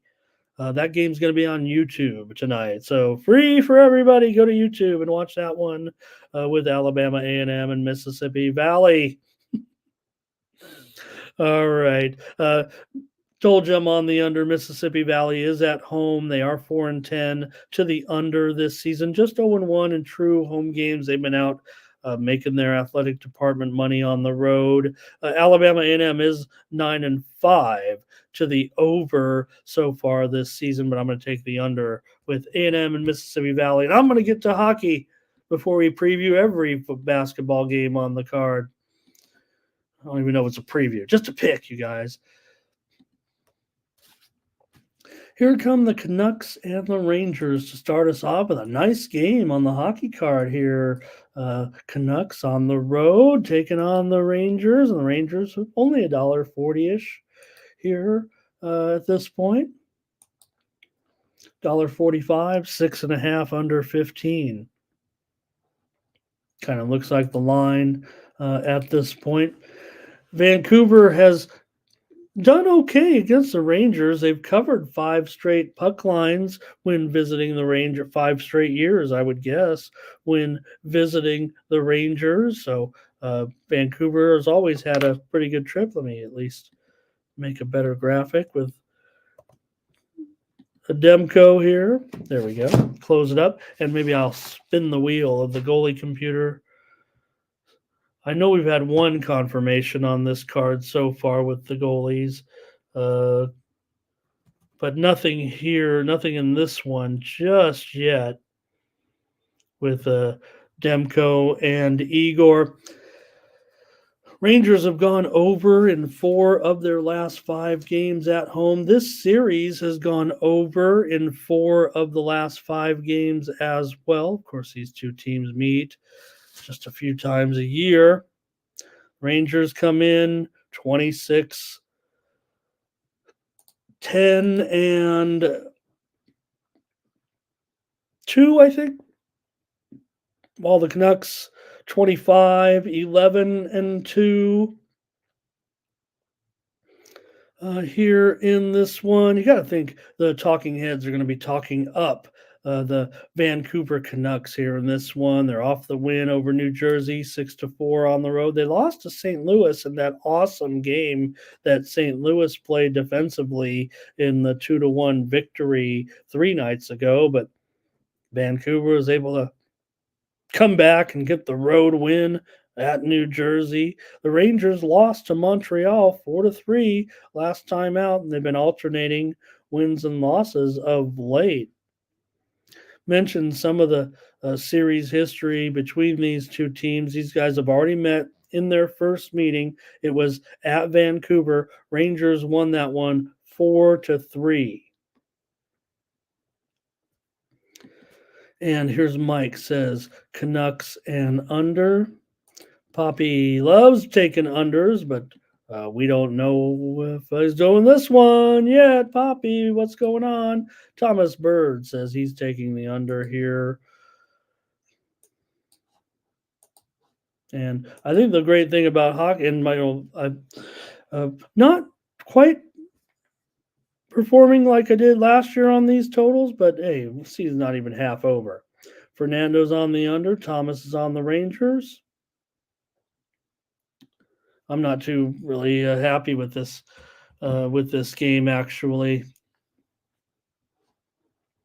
I used to be able to pass back when Mindy and I first started.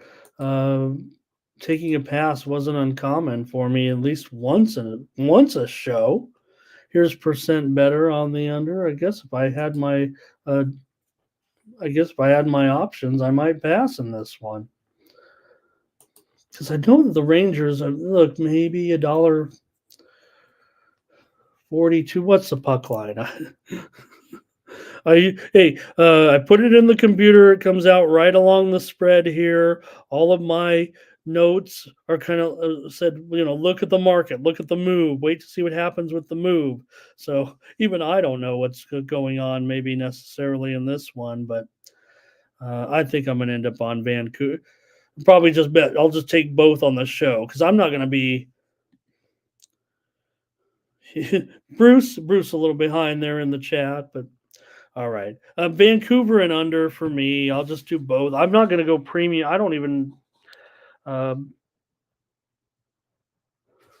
going to go with the anticipatory move here that I think I'll get the best price in the market. Maybe the Rangers will get bet here a little bit. I'm showing $1.46 now at Bet Online on the latest move. DraftKings is moving on the total a little bit, 6.5 under -112 right now. So I went from no pick to 2 picks, probably just because I, always promise 1 pick, and I'll take the plus money. It's certainly with Vancouver as well as they've been playing here, and the Rangers a little bit of inconsistency, and I'll take the under. I see percent better with an under, Fernando with an under, Mike with an under, so I'll go with the chat. All right, I think I got picks on all the others though. First on the other 3 for sure, 2 of them for sure I like confidently. Maybe the Stars and the Wild. I'll look for you guys to have some advice for me as well. But I think I'm feeling enough in this one. I can make this pick on my own. The Flyers have covered the puck line in 18 of their last 25 games overall. Continue to do pretty well here. Philly of late. Pittsburgh has gone over in 5 straight games on the road, but 5 of the last 6 meetings between these 2 rivals have gone under. And for Pittsburgh right now, they are 9-7 straight up on the road, but 9-12 straight up on the road is a favorite. Philadelphia 9-7 at home this season, 14-15 overall as an underdog, but Philly has the slightly better record thus far at 20 wins, 20, 13-4. Pittsburgh 19-15-3, but Pittsburgh still earning road favoritism here in this matchup. I'm showing now, though. Let me see. I'm going to refresh. Carter Hart is confirmed in goal for the Flyers today. For Hart, he's got a 2.63 goals against average, a 10-7-3 record, and 91% save percentage. But Pittsburgh, I'm showing. Let me see real quick. I'm getting conflicting reports right now that maybe it will be.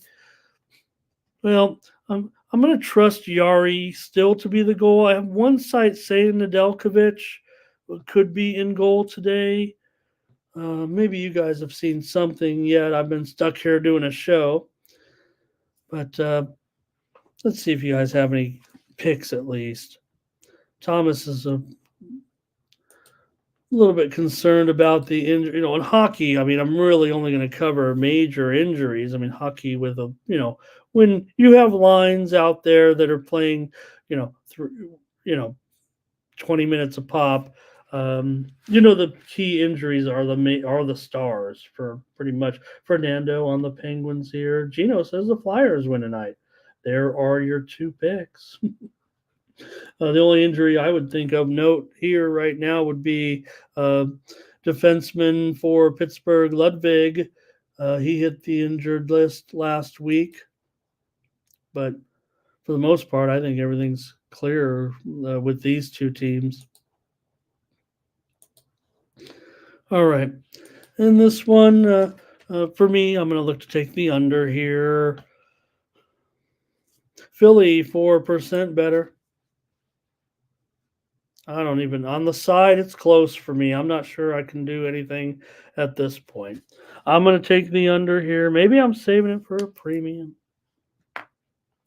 Give me the under. And in fact, I'll probably should mark this total lower here. You know me, I'm not going to give a bad number out here and just to pump up the record. Let's call it 6 over. Let's call it 6 over 15. That looks like the lowest price there. And I'll go under 6 goals. Personally, probably buy it up to 6.5 at, I don't know what it is now, but it's got to be minus 35, 40, or 45. But I love to buy half a puck in hockey. I got to be honest with you. Not going to mess with it. You know how it is. You know how it is in hockey. All right, percent better on the under as well. All right, this one I might need some help from you guys with the Dallas Stars and the Minnesota Wild. I came onto the show saying, see what the chat thinks. I have my pick kind of ready to go. Maybe not in a high on the confidence meter necessarily, but I think I know which team I'm going to go with.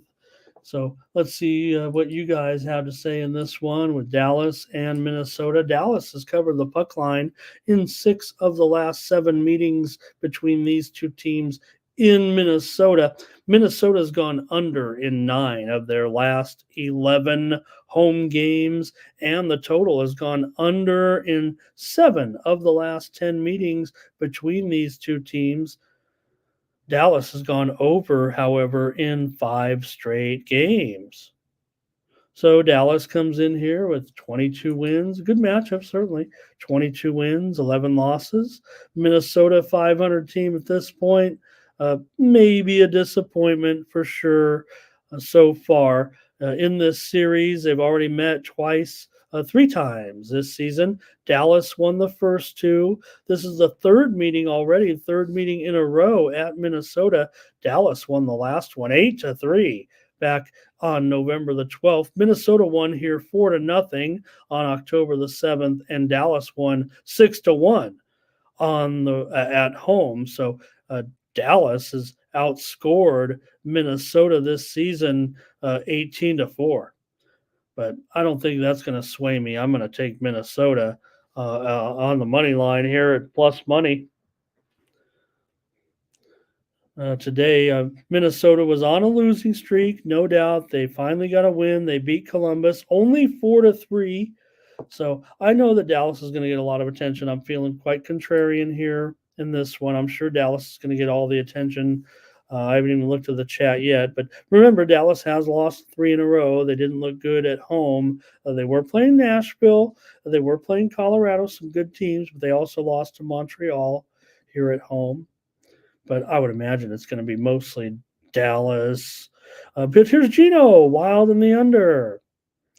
And Timmy says, ever since Kaprizov left the lineup, that's kind of coincided with Minnesota's, downfall here. And, we don't know when he's going to necessarily come back. Foligno is questionable today. But, yeah, I mean, Gustafson has been out. Spurgeon is out now. Lettieri is out.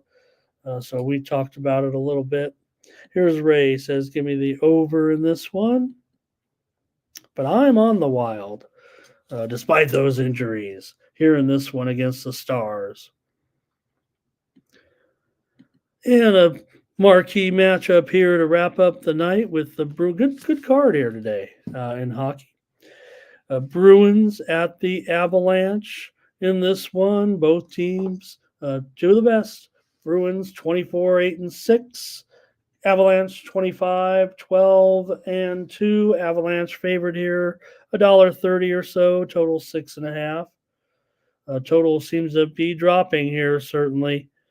I would think the talking heads are going to be all about Boston, maybe as a road dog here in this one.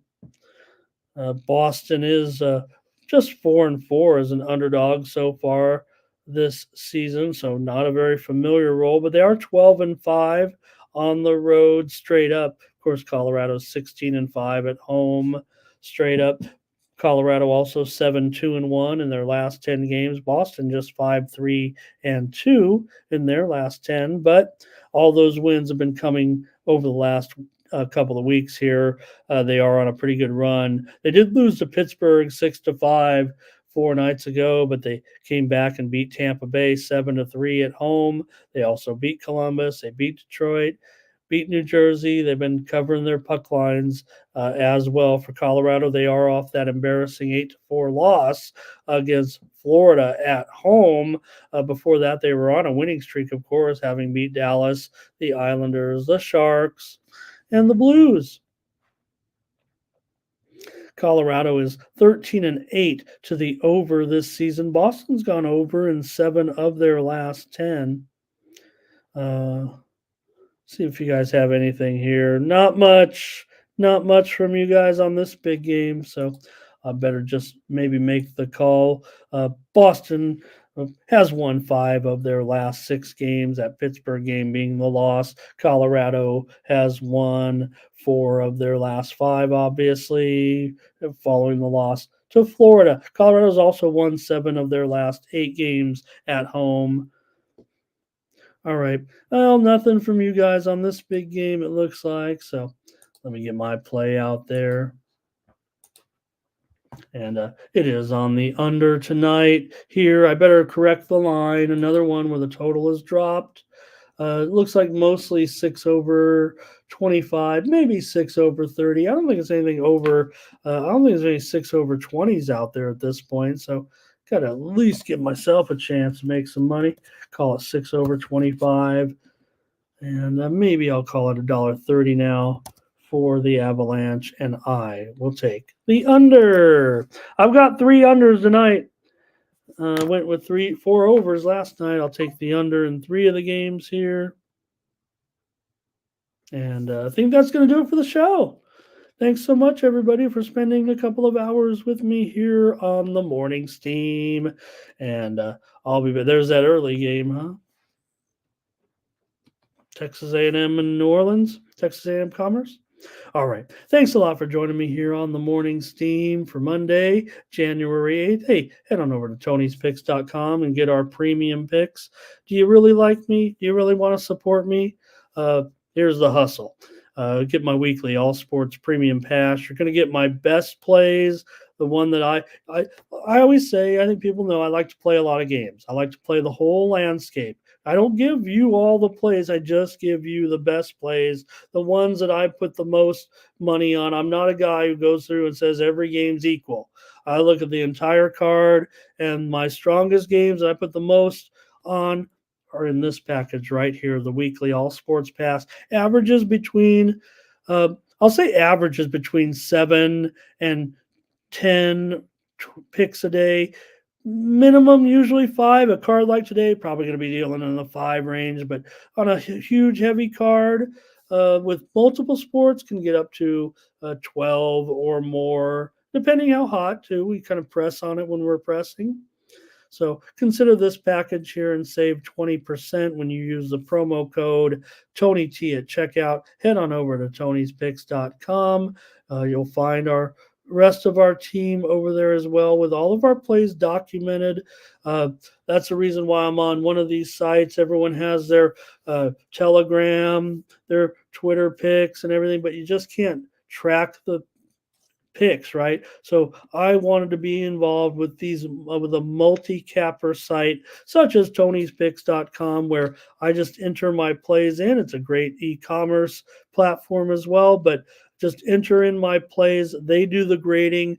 I don't have to worry about it, and I can come on with the confidence of suggesting that my plays are documented here at Tony'sPicks.com. So we've seen lots of people join the team, including guys like Ron Crawford, you see there, Latifah Collins on there as well, that have been part of our crew, and now they're part of the site. You see Ron Hahn there as well. So, and Mark Butterscotch Eubanks, Chad apparently is going to be getting involved too. So you have real handicappers making real picks, and their picks are documented here at Tony'sPicks.com. Thank you so much, everybody, for watching today. Say goodbye and get you out of here. Oh, C-Man says, what was your pick on the pick game? Under, Curtis. Under in the Penguins and the Flyers. Thank you to Doubles. Thank you to Ray. Thank you to Percent Better. Thank you to Thomas Lewis today, and everybody. Thank you to Blake. I'll let you guys go. I'll read out some names before we go here. The folks that joined me today, including Timmy Two Shoe, Gino Lane, Ray Otachi, Gamble, Poppy was here, Fernando Mendoza, Thomas Bird was here today, Big O giving us the plays in the MIAC, and Stephen Downey was here as well today. Chad was here. We didn't have a challenge. It's been like 4 days. No Chad challenge, but who knows? Maybe Chad's going to be hosting the NBA segment on this show. Maybe Chad will have his own show. Who knows at this point? So just appreciate everybody strolling in. It. Fume was here. Of course, Mike was bringing us, I want to say, astrology picks half the time with my buddy Mike here. So, all right, you guys have a great day. In here, I think that's going to do it. I think I said hello to everybody. Rick, Grayson, the other Grayson. I think that's the other Grayson. You don't have a burner account. I think we got 2 Graysons in here, if you know what I mean. Justin McKelvey came by today. Here's the thing with Justin, and I better get it right? It probably is McElvey, and I know everyone says it probably wrong on the air, and maybe I've just gotten into but I'm pretty good with names. And while you could easily pronounce your own name McKelvey, and maybe it is if you look at it, but I think, and maybe Justin will tell me if I'm right, or maybe he's not here, but I want to say it's McElvey. So that'd be the normal, but maybe the, I won't say normal, but what they usually would say. So it's great to have them here, though, stopping by for the first time. Perky, can't forget Perky. Tone Miggins was here today as well. Teresa O'Brien was here today. So thank you so much, everybody. Appreciate it. Catch you tomorrow. More Morning Steam, 9 a.m. Eastern and 6 a.m. Pacific. For Tony'sPicks.com, I'm Ramon Scott.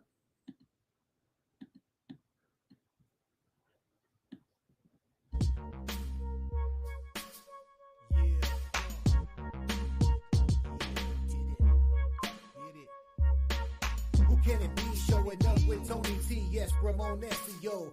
To the double TV funnel these bookies like 1, 2, 3. They tapping out and we cashing out. It's plain to see. The morning steam is the 18, Mr. T.